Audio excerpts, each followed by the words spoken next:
The John Franklin expedition, often remembered as one of the most tragic voyages in the history of Arctic exploration, set out from England in 1845. Led by Captain Sir John Franklin, the expedition sailed aboard two ships, HMS Erebus and HMS Terror, with a mission to navigate the last unexplored sections of the Northwest Passage in the Canadian Arctic. Alongside charting this mysterious route, the expedition sought to record magnetic data to aid future navigation. From the very beginning, the voyage faced immense challenges. Both ships became trapped in the ice of Victoria Strait near King William Island, in what is now Nunavut, Canada. Over the following year, the crew endured freezing temperatures, dwindling supplies, and the harsh realities of the Arctic. By April 1848, the ships were abandoned. Captain Franklin and nearly 24 men had already perished. The remaining crew, led by Franklin's second-in-command, Francis Crozier, and Erebus's captain, James Fitzjames, attempted a desperate march toward the Canadian mainland. They vanished without a trace, leaving the fate of 129 men shrouded in mystery. The disappearance sparked widespread concern. Pressured by Franklin's wife, Jane, and others, the British Admiralty launched a series of searches beginning in 1848. Over the following decades, explorers discovered artifacts and the remains of some crew members, which were returned to Britain. Modern scientific studies have shed light on the likely causes of death, including hypothermia, starvation, lead poisoning, zinc deficiency, and diseases like scurvy. Harsh exposure, inadequate clothing, and insufficient nutrition compounded the suffering. Disturbingly, cut marks found on some bones supported early reports of cannibalism by Sir John Rae in 1854. Despite the expedition's tragic outcome, it contributed to Arctic exploration. It helped map regions of the Northwest Passage, which would eventually be successfully navigated by others. Robert McClure, leading one of the search missions, discovered an icebound route connecting the Atlantic and Pacific Oceans, though the passage itself would not be traversed by ship until 1906, when Roald Amundsen sailed the GJOA through the waters. Nearly 170 years later, discoveries have revived interest in the Franklin expedition. In 2014, Parks Canada located the wreck of HMS Erebus in the eastern Queen Maud Gulf. 2 years later, the Arctic Research Foundation discovered HMS Terror near King William Island, in what is now called Terror Bay. Today, these sites are protected as the wrecks of HMS Erebus and HMS Terror National Historic Site.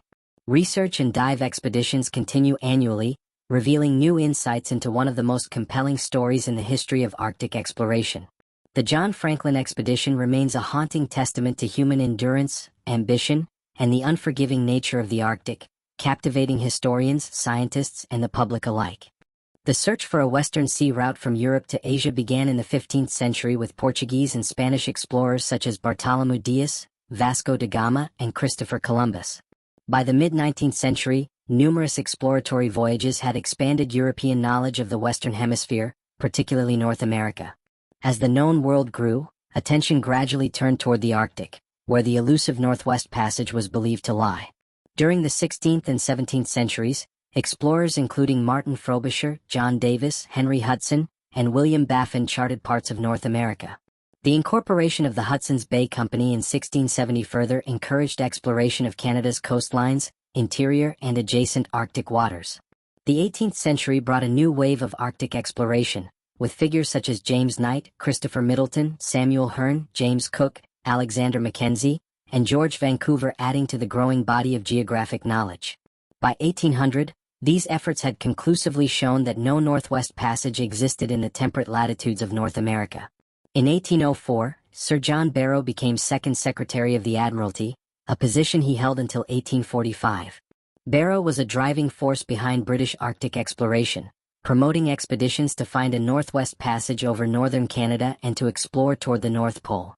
Over the next 4 decades, explorers such as John Ross, David Buchan, William Edward Parry, Frederick William Beechey, James Clark Ross, George Back, Peter Warren Dease, and Thomas Simpson undertook significant Arctic journeys. Among them was John Franklin, who first traveled to the Arctic in 1818 as second-in-command on an expedition toward the North Pole aboard the Dorothea and Trent. Franklin later led 2 overland expeditions along the Canadian Arctic coast between 1819 to 1822 and 1825 to 1827. By 1845, these combined efforts had reduced the unknown regions of the Canadian Arctic that might contain a Northwest Passage to a relatively small area of about 181,300 square kilometers, 70,000 square miles. It was in this largely unexplored quadrant that Franklin's final expedition was to navigate, heading west through Lancaster Sound and then west and south as ice and land conditions allowed, with the ultimate goal of discovering the Northwest Passage. The distance to be traversed was roughly 1,670 kilometers, 1,040 miles, through some of the harshest conditions on Earth. By 1845, Sir John Barrow, the influential Second Secretary of the Admiralty, was 82 years old and nearing the end of a long career promoting Arctic exploration. Barrow believed that the discovery of a Northwest Passage was within reach, possibly through what he imagined to be an ice-free open polar sea near the North Pole. Choosing the right commander for the next expedition proved difficult.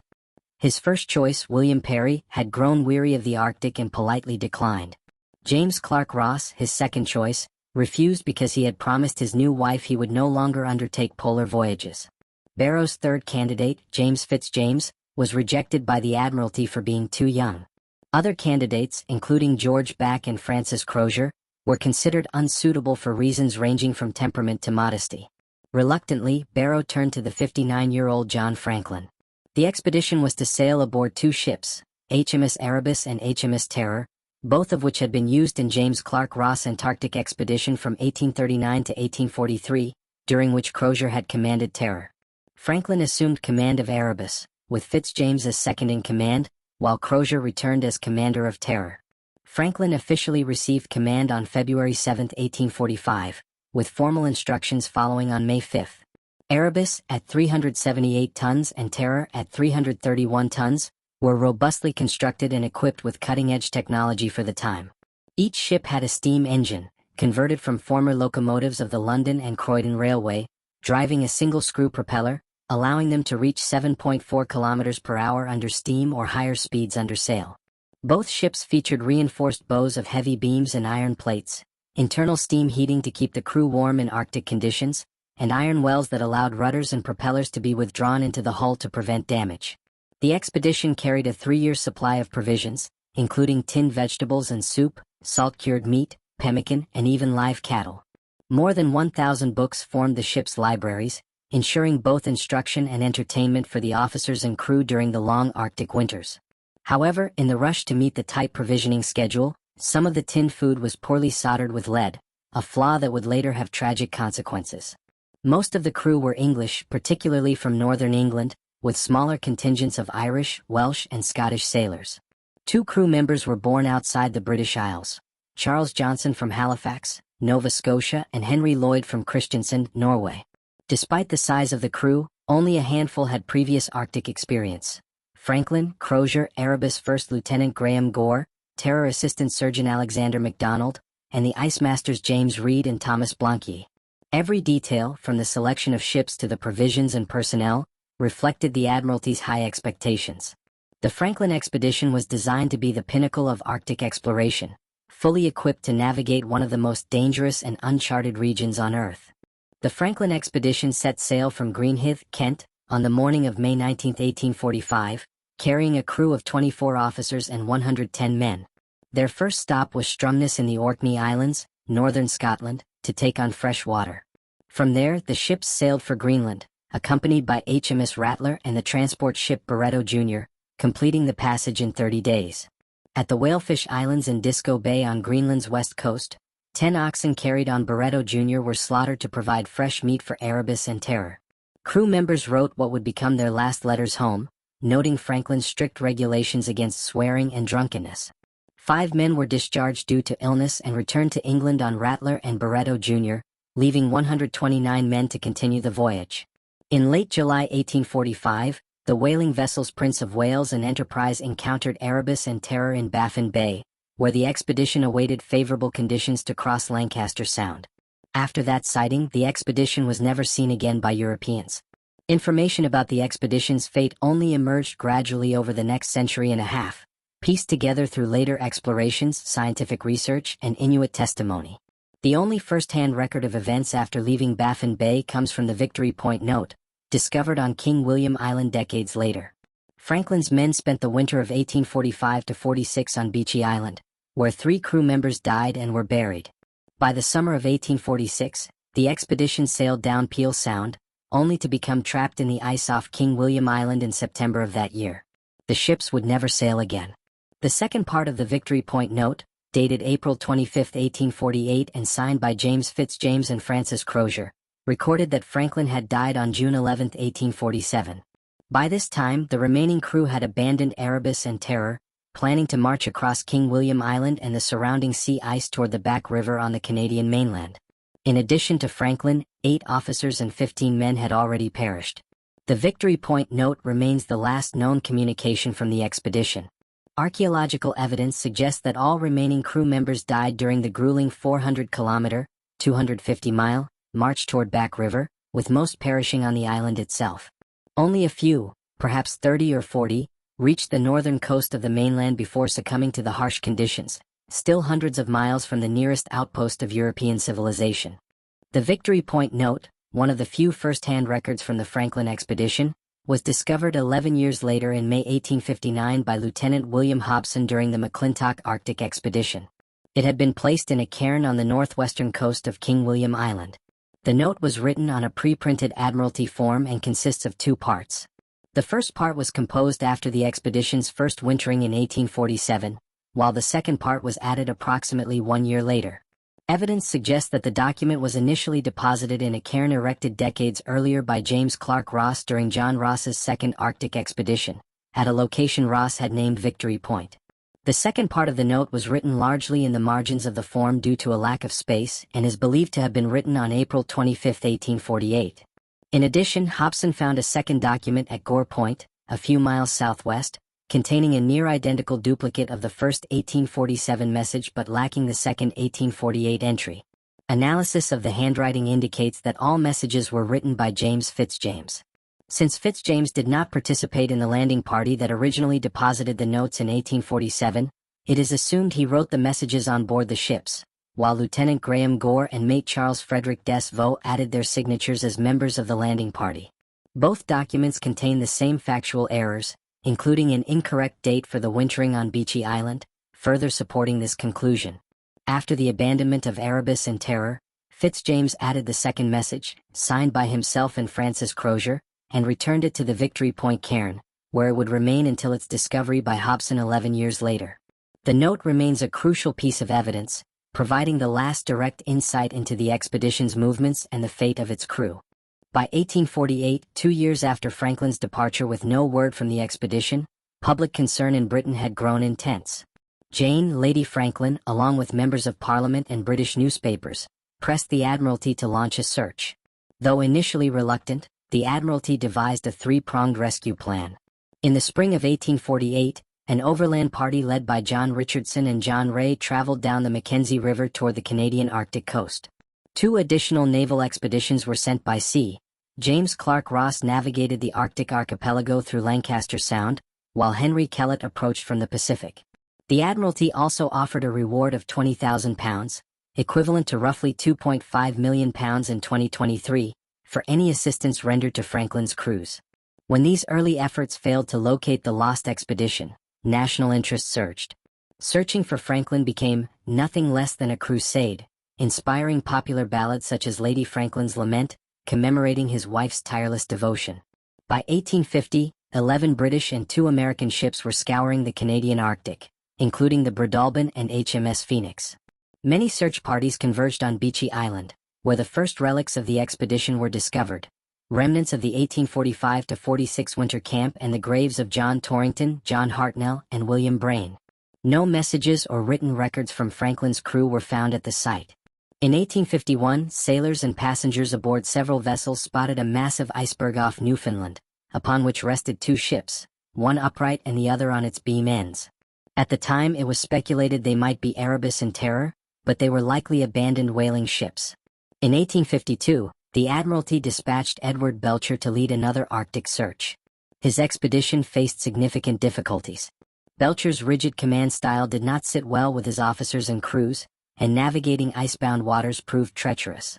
4 of his 5 ships, HMS Resolute, Pioneer, Assistance, and Intrepid, were abandoned in the ice.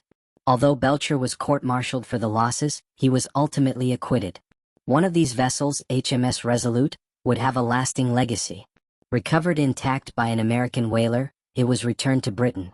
Timbers from the ship were later used to craft 3 desks, one of which, the Resolute desk, was presented by Queen Victoria to U.S. President Rutherford B. Hayes. Over time, this desk became a symbol of diplomacy and has often been used by U.S. presidents in the Oval Office. In 1854, while surveying the Boothia Peninsula for the Hudson's Bay Company, John Ray uncovered crucial evidence about the fate of Franklin's expedition. Near Pelly Bay, today Kugaruk, Nunavut, Ray met an Inuk who reported that a group of 35 to 40 men had died of starvation near the mouth of the Back River. Other Inuit confirmed the story, adding that some of the desperate sailors had resorted to cannibalism. Ray was shown numerous items identified as belonging to members of the Franklin expedition, including silver forks and spoons traced to Franklin, James Fitzjames, James Walter Fairholm, Robert Orme Sargent of Erebus, and Francis Crozier of Terror. Ray sent his report to the Admiralty, which in October 1854 urged the Hudson's Bay Company to send another expedition down the Back River to search for additional evidence. Following this, Chief Factor James Anderson and HBC employee James Stewart traveled north by canoe to the river's mouth. In July 1855, Inuit informed them of a party of Europeans who had starved along the coast. The following month, Anderson and Stewart discovered pieces of wood inscribed with Erebus and Mr. Stanley, the surgeon aboard Erebus, on Montreal Island at Chantry Inlet, where the Back River meets the sea. Despite these discoveries, the Admiralty did not launch a new search and officially declared the crew deceased on March 31, 1854. Undeterred, Lady Franklin personally commissioned another expedition under Francis Leopold McClintock. Using the steam schooner Fox, purchased through public subscription, the expedition departed Aberdeen on July 2, 1857. In April 1859, sled parties from Fox set out to explore King William Island. On May 5, Lieutenant William Hobson discovered the long-sought Victory Point note. The document detailed the abandonment of Erebus and Terror, the deaths of Franklin and other crew members, and the survivors' decision to march south toward the mainland. Hobson's team also found a lifeboat at the western edge of the island containing 2 skeletons and numerous personal belongings, including boots, silk handkerchiefs, scented soap, slippers, hair combs, and books such as The Vicar of Wakefield by Oliver Goldsmith. McClintock's expedition conducted further surveys of King William Island. On the southern coast, searchers discovered another skeleton, clothed and carrying documents, including a seaman's certificate for Chief Petty Officer Harry Peglar of Terror. Since the uniform indicated a ship's steward, it is likely the body belonged to Thomas Armitage, gunroom steward on Terror, and a shipmate of Peglar, whose papers he had carried.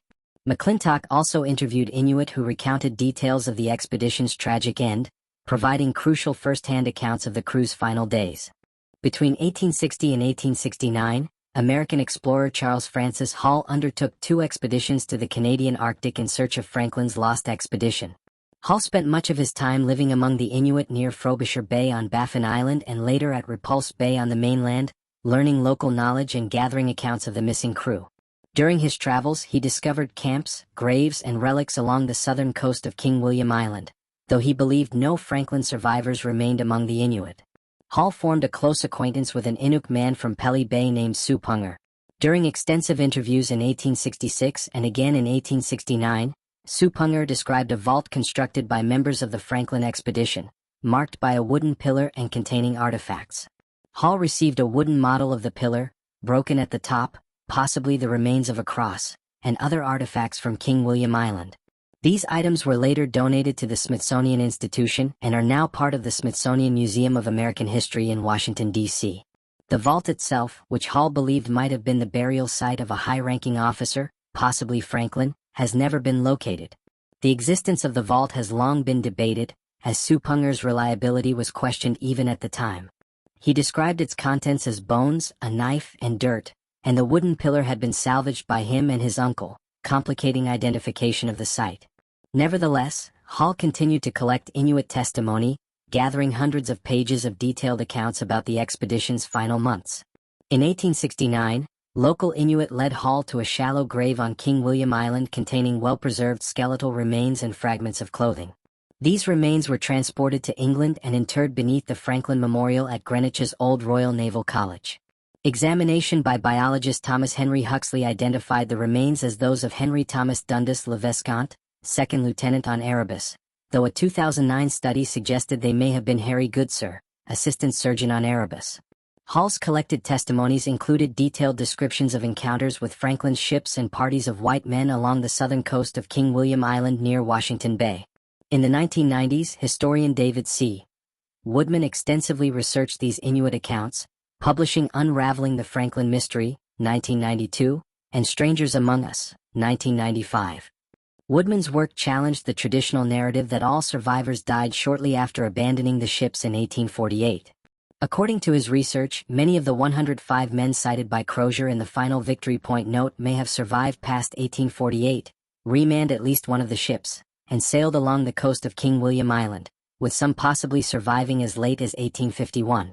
The search for Franklin's lost expedition continued with Lieutenant Frederick Schwatka of the United States Army, who organized an ambitious journey to King William Island between 1878 and 1880. Traveling first to Hudson Bay aboard the schooner Eothen, Schwatka assembled a team that included Inuit who had assisted Charles Hall on his earlier expeditions. From there, the party traveled north by foot and dog sled, interviewing Inuit, visiting known or suspected sites of Franklin expedition remains, and spending a winter on the island. Although Schwatka did not recover the long-sought expedition records, his journey set several Arctic exploration milestones. In a speech to the American Geographical Society in 1880, he described the expedition as the longest sledge journey ever made both in regard to time and distance, lasting 11 months and 4 days and covering 4,360 kilometers, 2,710 miles. It was also the first Arctic expedition on which the European members relied entirely on the traditional diet of the Inuit. Schwatka concluded that the loss of Franklin's records was now beyond all reasonable doubt. The expedition did succeed in locating the remains of one of Franklin's men. Personal effects identified the skeleton as John Irving, 3rd Lieutenant aboard Terror. Irving's remains were returned to Scotland and interred with full honors at Dean Cemetery in Edinburgh on January 7, 1881. Schwatka's team found no further evidence of Franklin's expedition south of what is now known as Starvation Cove on the Adelaide Peninsula, about 64 kilometers 40 miles, north of Crozier's intended destination, the Back River, and hundreds of miles from the nearest western outpost at Great Slave Lake. According to historian David C. Woodman, Inuit reports indicate that between 1852 and 1858, Crozier and another survivor may have been seen near Baker Lake, roughly 400 kilometers, 250 miles, to the south. In 1948, Farley Mowat discovered an unusual cairn in the area containing shreds of a hardwood box with dovetail joints, possibly linked to the last survivors of the expedition. Modern efforts to uncover the fate of Franklin's lost expedition began in earnest in the early 1980s. In June 1981, Owen Beattie, a professor of anthropology at the University of Alberta, launched the Franklin Expedition Forensic Anthropology Project, FEFAP. Beattie and his team traversed the western coast of King William Island, following in the footsteps of Franklin's men from 132 years earlier. The goal was to recover artifacts and skeletal remains and apply modern forensic techniques to determine the identities and causes of death of the 129 crew members. The 1981 survey yielded archaeological artifacts and disarticulated human remains, though Beattie was disappointed by the limited number of discoveries. Examination of the bones revealed pitting and scaling indicative of vitamin C deficiency, or scurvy. Comparative analysis with Inuit skeletons from the same region revealed unusually high levels of lead in the crewmen's bones, 226 parts per million, roughly 10 times higher than the control samples. This finding prompted further investigation into the health and diet of the Franklin crew. In June 1982, Beattie returned to King William Island with a team including anthropology and archaeology students and an Inuk field assistant. They retraced portions of McClintock's 1859 expedition and Schwatka's 1878-79 journey. This survey uncovered the remains of between 6 and 14 men near McClintock's boat place, along with artifacts such as a complete boot sole fitted with makeshift cleats for traction. Beattie then turned his attention to Beechey Island, the site of Franklin's first winter encampment. Between 1984 and 1986, his team exhumed and performed autopsies on 3 crew members buried there. The first was John Torrington, whose autopsy and tissue analysis revealed severe lead poisoning, likely exacerbating scurvy and pneumonia, which was ultimately cited as the cause of death. Analysis of discarded food tins near the graves revealed poorly soldered seams, likely contributing to lead contamination. Subsequent studies suggested that the ship's desalination system, needed to convert large volumes of seawater into fresh water for the auxiliary steam engines, may have been a more significant source of lead than the tinned food. The engines required roughly 1 ton of fresh water per hour, potentially leaching high levels of lead into the crew's drinking supply. Further investigations in 1986 involved X-rays and autopsies under extreme Arctic conditions. Radiologist Derek Notman, technician Larry Anderson, pathologist Roger Amy, and Arctic clothing specialist Barbara Schweger assisted Beatty's team. They noted prior attempts to exhume John Hartnell, likely ordered by Edward Belcher in 1852 but thwarted by permafrost. In contrast, the grave of Private William Braine was relatively intact, though his burial appeared hasty and cramped, with personal effects such as a copper plaque still present on his coffin lid. Beatty's groundbreaking work not only provided concrete evidence of scurvy and lead poisoning among Franklin's crew but also offered new insights into their final days, renewing public interest and shaping the modern understanding of this historic Arctic tragedy. 2 excavations, 1992. In 1992, Franklin scholar Barry Ramford and colleague Mike Yaroskavich discovered human skeletal remains and artifacts believed to belong to members of Franklin's lost expedition. The site corresponded with the physical description of McClintock's so-called boat place. A follow-up excavation in 1993, designated INLJ-2, uncovered nearly 400 bones and fragments alongside artifacts such as clay pipes, buttons, and brass fittings. Forensic analysis by Keenly Side revealed elevated lead levels in the bones and numerous cut marks consistent with defleshing. These findings provided strong evidence that at least some crew members resorted to cannibalism in their final days. A 2015 study published in the International Journal of Osteoarchaeology reported that 35 bones exhibited breakage and pot polishing, a sign of marrow extraction from boiling bones, a grim indicator of extreme starvation. Later research clarified that INLJ-2 and nearby sites such as INLJ-3 were likely separate locations where the expedition's boats ended after the crew abandoned their ships in an attempt to reach the back river. Another site, LGLJ-8, appeared to have served as a cache where Inuit salvaged equipment left by the expedition.